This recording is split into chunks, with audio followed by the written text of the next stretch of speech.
é como se fosse assim, você tem o violão clássico, o violão flamenco, o violão brasileiro e o violão Baden, né? Exato, é isso que eu tava pensando. É um estilo. É prática. É que nem você tem rock, bossa nova, sei lá, agora me fugiu aí, pop. E aí você tem estilos assim, e é isso, porque não é nem a música clássica. É uma estética que não. Eu vou tentar ser filosófico, certo? Não sei se esse é o termo certo, mas é uma estética que transcende. Assim, por exemplo, você escrever na partitura uma obra do seu pai, ou assim. É difícil. O cara pode escrever, mas não vai soar igual, não vai soar. Porque tem coisas ali que não são possíveis de ser escritas. Né? Diferente de outros compositores. Literalmente. Agora você citou um exemplo porque perfeito. Depende de um modo de tocar, né? E algumas vezes eu sinto que o Baden, ele é minimalista, assim.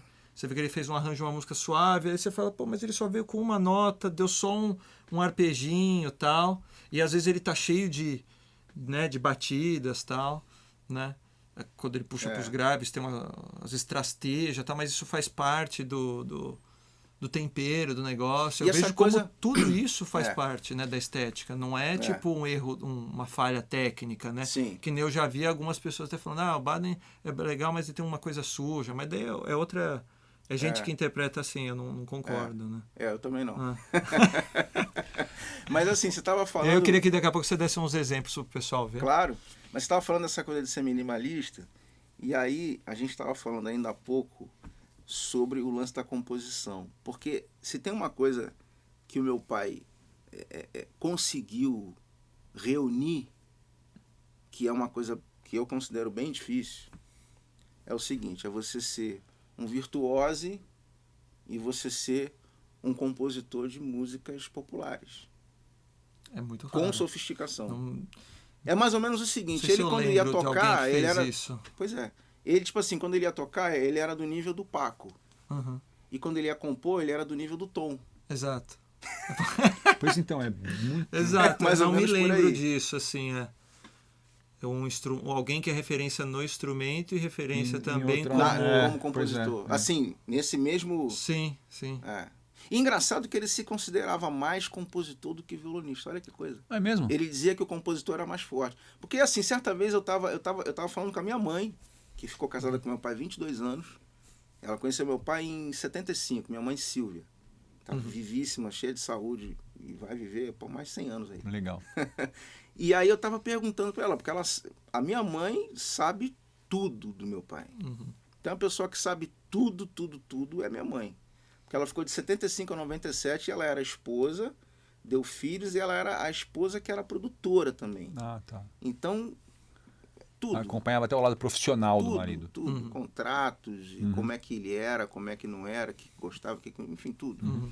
E aí eu estava perguntando, porque quando eu ouço, hoje em dia, as coisas do meu pai, é muito difícil para eu escolher, porque quando eu escuto, por exemplo, tem certos arranjos que ficaram definidos para violão, aquela música, arranjo do meu pai, arranjo do Baden, Valsa de Eurídice, Asa Branca, Abaeté do Caymmi, Samba do Avião do Tom.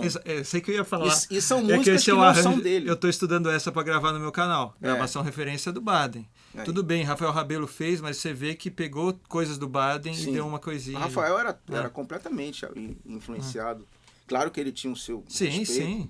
Muito amigo do meu pai. Foram alunos do mesmo professor. Do Meira, né? Mas aí eu tava, assim, quando eu ouço ele tocando Samba do Avião e outras músicas mais, eu poderia citar aqui uma infinidade. Eu vejo ali um lado compositor que ele mudou a música.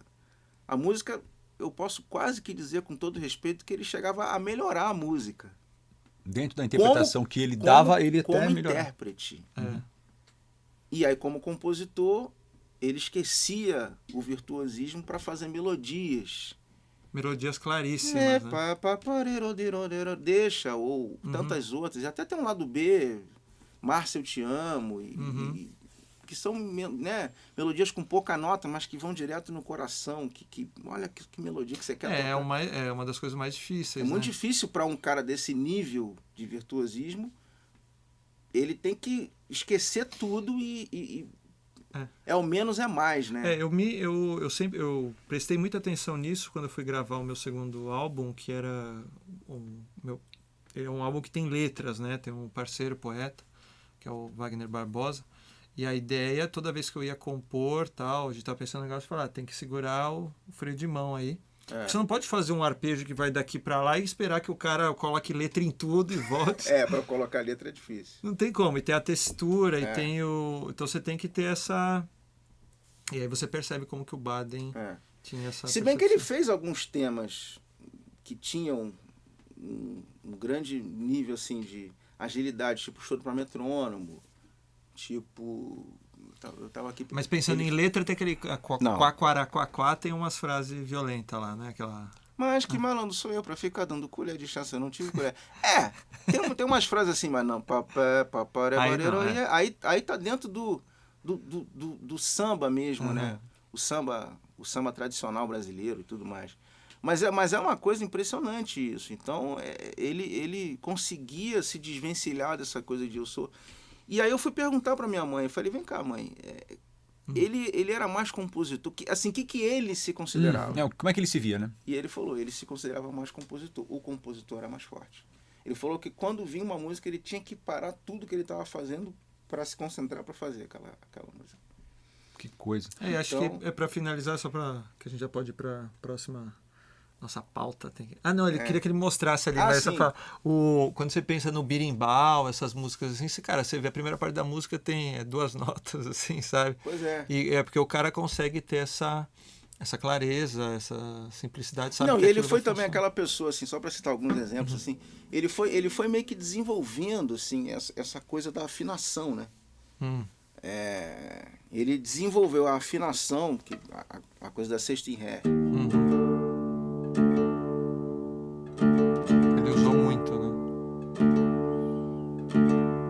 E aí esse som aqui é uma coisa muito dele, né? Completamente. Quando você ouve um acorde, assim, tipo... Isso aqui é Baden. Completamente. Isso aqui não tem... Aí você já, porque é uma coisa incrível. A associação é direta e imediata. E aí tem uma coisa que o João de Aquino, grande João de Aquino, uma vez eu tava... Que é uma outra figura.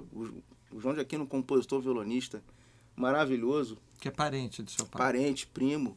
E uma das grandes referências também para mim, ele falou assim, teu pai inventou o acorde de 3 dedos. Porque isso aí... Porque, tipo assim, ó...